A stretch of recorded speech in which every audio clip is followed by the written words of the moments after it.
Өмір байлығы ден соолук, ар дайым саламаттыгыңызга кам көрө билиңиз. Сиздин жана дагы келечек муундун ден соолугун ойлогон эфирде пульс көрсөтүүсү. Берүүнү мен Азамат Байетов алып барам. Саламатсыздарбы? Бүгүн биз өзгөчө бир тема үстүндө кеп козгойбуз. Тактап айтканда геморрагиялык васкулит. Демек бул кайсыл оорунун келип чыгуу себептери, кандай жүрөт, кантип дарыланат, эгер дарылабаса акыр аягы эмнеге алып келет. Келиңиздер, бүгүн биз мына ушул теманы сиздерге кененирээк ачып берүү максатында студиябызга конок чакырганбыз. Ош областтар аралык бириккен балдар клиникалык ооруканасынын гематолог дарыгери Зуура Аттокурова. Саламатсызбы? Саламатсыздар. Студиябызга кош келипсиз. Эфир сыртында дагы маектешип турганда айттыңыз, бул оору менен катталгандар көбөйүп баратат депчи. Негизи бул кандай оору, каяктан келет, кантип дарыланат? Ушул боюнча бизге көрөрмандарга кененирээк маалымат берсеңиз. Саламатсыздарбы да бир жолу. Негизи эле геморрагиялык васкулит, башкача айтканда, бул оорунун аталыштары көп. Шенлейна-генох, болбосо капилляротоксикоз деген оору бул организмде майда кан тамырлардын капталынын сезгенүүсүнүн жана алардын бузулушуна алып келүүчү оору болуп эсептелинет. Геморрагиялык васкулит. Ал кан тамырлары эмнеден сезгенет? Ал кан тамырлардын бул оорунун өзү алып келүүчү себептери булар төмөндөгүлөр. Бул оору негизинен эле организмде бактериалдык же инфекциондук, вирустук инфекциялардын кабылдоосунан келип чыгышы мүмкүн. Дагы бул организмде очок инфекцияларын болушунан келип чыгышы мүмкүн. Бул организмде очаги инфекция деп коебуз. Булар эмне болушу мүмкүн? Хронический танзилит, синусит, отит жана ошондой эле ичеги мите курттары. Дагы бул аллергендик продукталарды колдонуудан келип чыгышы мүмкүн. Дагы переохлаждение, сырость деп коебуз, үшүп калуу, мындайча айтканда, кыргызча айтканда, организм көпкө үшүп калуу. Бул дагы бирден бир себептери болуп эсептелинет. Ушул себептер көбүнчөсү жаш балдарды ушул ооруга алып келет. Эгерде жакын арада вирустук инфекция менен ооруп, жана ошол вирустук инфекциянын убагында дарылабаса, ошол дарыланбаганын себебинен ошол оорунун кабылдоосунан ушул ооруга чалдыгышы мүмкүн. Демек, организм башка оору менен күрөшүп аткан учурда алсыз болот. Ал учурда ошол кан тамырлардагы алсыздыгын пайда кылып, анан кийин ошол учурда васкулит пайда болот деп атасыз. Ал учурда мисалы үчүн ошол экинчи оору кошулуп атат, бул жерде организм өтө алсыз болот. Биринчиден эми ошол башталганда эле дарт билинеби белгилери? Же канча бир убакыттан кийин байкалабы? Азыр айтып кетейин, мен бул жаш балдар көбүнчөсү бул оору менен аябай көп кездешет. Бул оору менен ооруган жаш балдар биз эсепке алсак, бул биздин кайрылуу, поликлиникага кайрылуу где-то 80% түзсө, алардын 50% бул стационардык түрдө дарыланууга муктаж болгон балдар. Булар көбүнчөсү аралаш форма менен келгендер. Мен формаларын айта кетсем, бул геморрагиялык васкулиттин 4 формасы бар. Медицинада алганда бул кожная, суставная, абдоминальная, почечная деп 4кө бөлүнөт. Биринчиси бул тери формасы. Мен өйдө айткандай, тери формасында бул териде исиркектердин пайда болушу. Мелкоточечное высыпание деп коебуз. Исиркектер майда кызыл көлөмдөн баштап чоң көлөмгө чейин болушу мүмкүн. Дагы ошондой эле жара түрүнө чейин алып келиши мүмкүн. Аны биз некротизированная форма деп коебуз. Бул биринчи түрүндө жаш балдардын абалы анчалык деле мындай бузулбайт дагы, активдүү эле жүрө беришет, бирок ата-энеси денеде чечиндирип, кийиндирип аткан кезде, жуунтуп аткан кезде исиркектерди байкап калышат. Анан көбүнчөсү алар аллергия деп ойлошот да, анан аллерголог кайрылуулар көп болот. Экинчи формасы бул муунду жабыркаткан формасы. Бул муун баштыкчасында эксудаттын пайда болуусу менен ошол муундун функциясынын бузулушу, мындайча айтканда.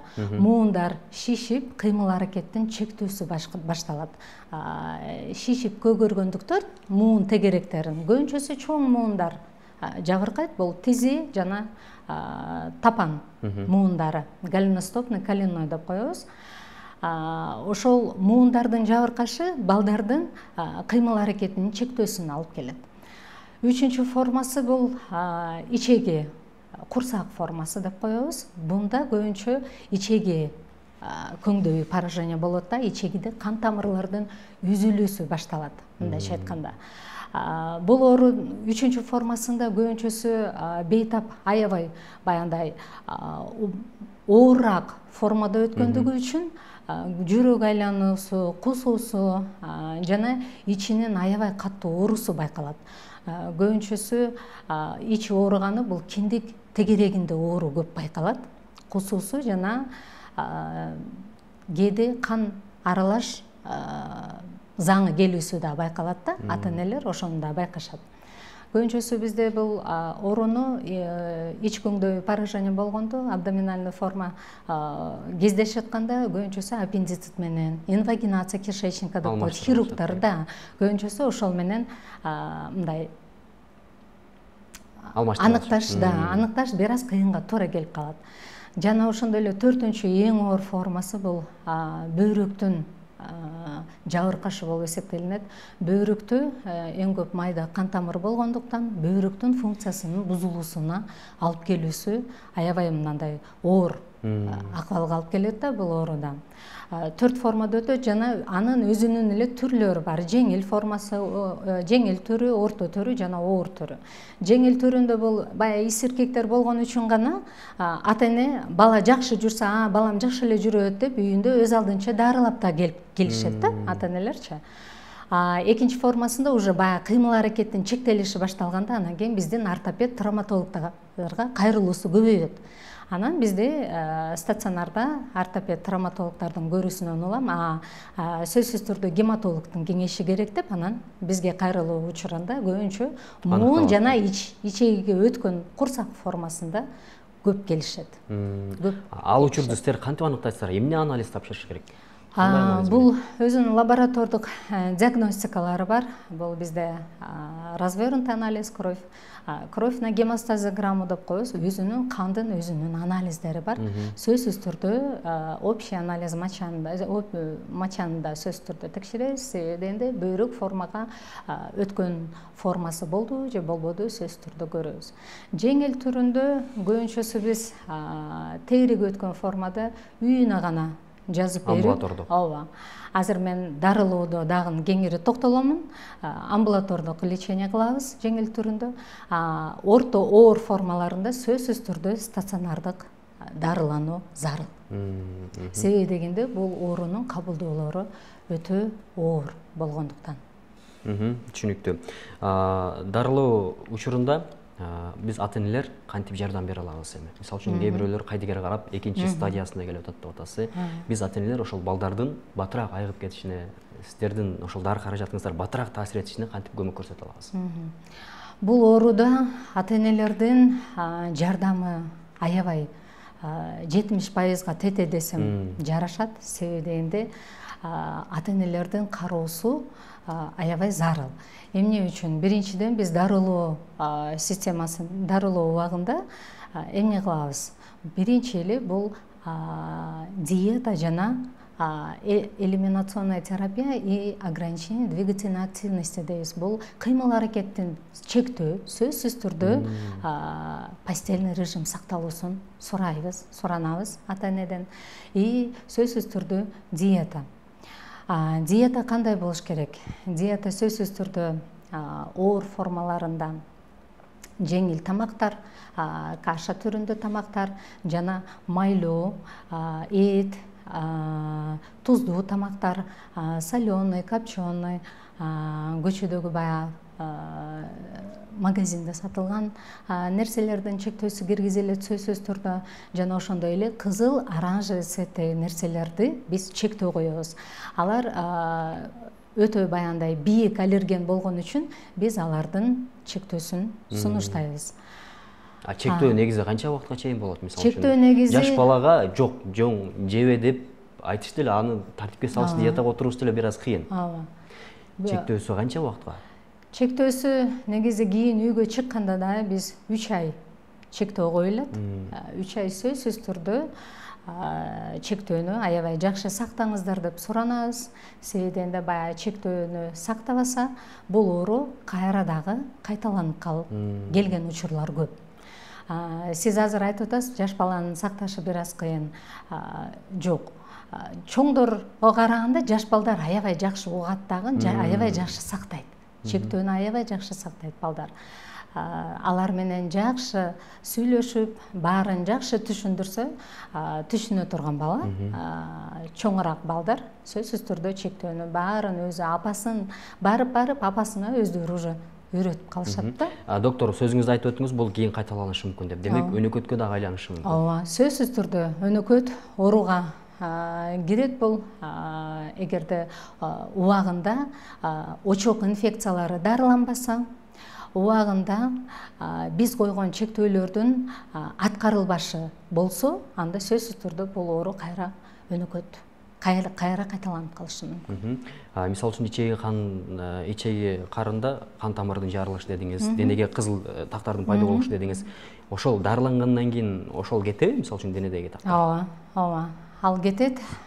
Бул биз дарылоо планында негизи эле бул өдөдө айткандай диета дедик.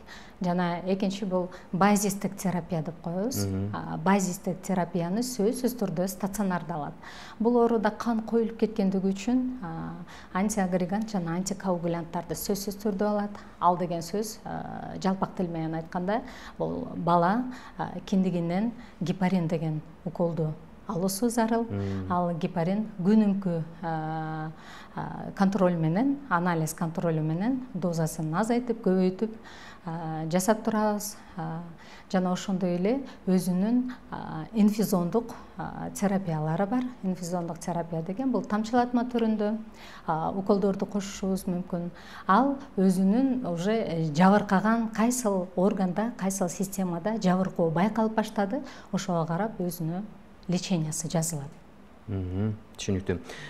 Демек, ар бир эле оору пайда болгондо организм алсыз болот. Аны менен катар ошол кан ташуучу, бизге азык жеткирүүчү, клеткаларыбызга азык жеткирүүчү кан тамырларындагы функциясы басымдашы белгилүү. Негизи ошол кан тамырлардын өзүнүн функциясы мыкты аткарылыш үчүн капилляр деп атасы, ошо башка бир кан тамырларында мыкты чың болуш үчүн, чел кабыктары бекем болуш үчүн кандай кылышыбыз керек?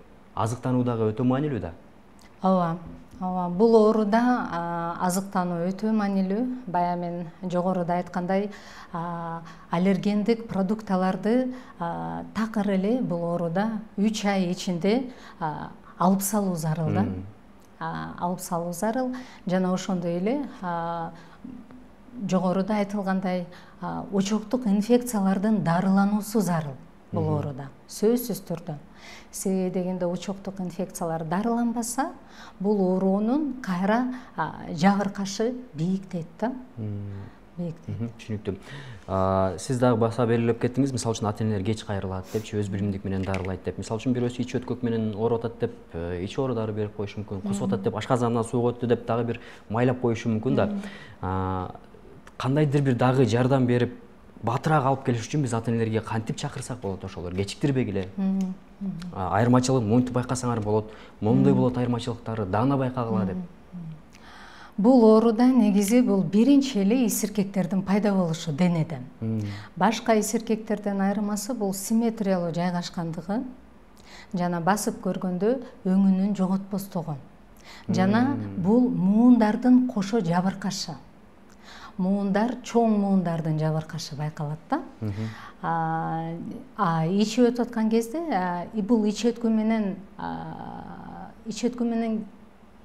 айырмасы бул ооруда ич өтүү байкалбайт. Байкалбайт. Буда бир гана заңынан бир аз кандын аралашмасы менен кошо келип калуусу байкалат да. Башка дизентерия ооруларынан айырмасы, дизентерияда бул тез-тез ич өтүүсү байкалат. Бул ооруда тез-тез ичинин ооруусу байкалат, киндик айланасында. Киндик айланасында схваткообразные боли дейбиз да. Тез-тез бир чыкармайт да, кайра кое берет. Бул көбүнчөсү ата-энелер бир аз баягы өтүштүрүп алып келген учурлар көп болот да. Себебинде баягы көпчүлүк ата-эне айтып атпаймынбы, баягы эсиркектердин пайда болуусу бир аз майда кызыл тактар болгондо көбүнчөсү аллергия деп ойлойт да. Аллергия деп ойлойт дагы ошол өзүнүн аллергияга каршы дары дармектерин бере баштаганда бир аз өңүн жогото баштайт да, бирок бул ооруда кайра волнообразное течение дейт да. Жаңы эсиркек менен кошо эски эсиркектердин калдыктары, анан ал кайра жаңылануусу. Өзүнүн базистик терапиясын алмай сайын бул эсиркектер жоголбойт. Базистик терапия сөзсүз түрдө бул оорунун негизги дарылоосу да, дарылануусу. Түшүнүктүү. Эгер кайдыгер караса, бул ооруну дарылабай жүрө берсе же өтүштүрбөйсө, акыр аягы эмнеге алып келет? Бул оорунун баягы мен жогоруда айткандай 4-нчү формасы бул бөйрөктү иштен чыгаруу жана жабыркашын алып келүү формасы деп айткандай, жаш балдарда бул көбүнчөсү 10 жаштан 16 жашка чейинки балдарда бул бөйрөк формасына өтүү үчүн өзү кеминде 1 жумадан 3 жумага чейин убакыт керектелет да. Баягы алыскы райондордо жашаган жеринен дарылануу көпкө убакыт созулуп калганда, бизге көбүнчөсү баягы почечный синдром менен кайрылып калганда, ошол формасы аябай мындай олуттуу болот да жаш балдарда. Бөйрөк жабыркап калгандан кийин бөйрөктүн калыбына келиши аябай кыйын болот. Себеби дегенде биз билебиз, бөйрөк бул биздин органдардын эң эле баягы керектүү органдардын бири жана биздин организмде эң бийик функцияларды аткарып турган бул бөйрөк болуп эсептелинет. Бул ошол жаш баланын инвалидностуна дагы алып келиши мүмкүн, жана бөйрөктү такыр гломерулонефрит деген оорусуна алып келип, ал ХПН деген ооруга алып келип, бөйрөктү такыр иштен чыгарып, бөйрөк алмаштырууга чейин алып келиши мүмкүн да.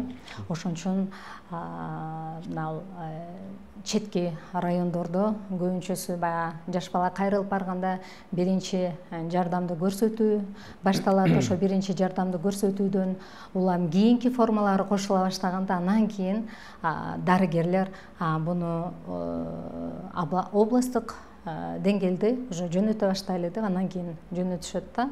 Анан кээ биркилер даже ушу немеге больницага кайрылбастан эле оор формага өткөзүп алып келгендер бар да, ата-энелерчи. Баягы жаш бала бул биринчи эле кан сийип калганда анан байкашат да. Бул бөйрөк өткөн формасында жаш бала кан сийип баштайт, сийдигинин барып сийдигинин азаюусу башталат, бетинде, ичинде, бутунда шишиктерди байкап баштайт. Жана ошондой эле баягы башым аябай катуу ооруп атат дегенде анан давлениясынын көтөрүлүшүнөн байкашат да. Бундай да учурлар жок дебеймин, бундай учурлар кездешип атат азыр. Ошондой оор абалда алып келген балдар да, ата-энелер дагы бар да, балдардын оор абалында алып келген. Муун ичеги көңдөйүн өткөн формаларында алар баягы жаш баланын тынчсыздануусу башталат, субфибрильная температура деп коебуз, уже бир аз температура чыга баштайт, баягы мурункуга караганда активдештүүсү азая баштайт, табити жоголот, тамак жөөсү начарлайт. Ошондо анан ата-эне баланы байкап, анан кийин уже жашаган жерине кайрыла башташат. Температурасы деп айттыңыз да, мисалы үчүн бир көтөрүлүп бир түшөбү же бир көтөрүлгөндөн кийин ар дайым бир калыпта турабы? Жок, бир калыпта турбайт. Бул бир чыгат да кайра түшүшү мүмкүн. Эми ар кайсы балада ар түрдүү өтөт да бул ооручу. Кээ бирки балдар бизде стационардык леченияда дарыланууда 10 күн жатса, кээ бирки балдар 1 айлап жатып калышы мүмкүн, 2 айга чейин жатып калышы мүмкүн. Бул оорунун дарылоо процесси бир аз узак убакытка созулат да. Жана ар кайсы баланын иммунитетинен көп нерсе иммунитетинен көз каранды болот да. Жана ошондой эле биз баягы дарылоо планында дагы толуктап кетсем, биз сөзсүз түрдө лечебный плазмафорез деп коебуз. Бул лечебный плазмафорез процедурасы аябай бул ооруда жакшы жардам берет да. Түшүнүктүү. Доктор, чоң рахмат. Бул оору боюнча бизге, көрөрмандарга кенен эле маалымат бердиңиз. Урматтуу ата-энелер, балаңыздын өзүңүздүн ден соолугуңузга эч качан кайдыгер карабаңыз, анткени ал келечек муунду тарбиялап жатканыңыздын белгиси. Урматтуу телекөрүүчүлөр, биз көрсөтүүнү жыйынтыктайбыз. Саламатта туруңуздар.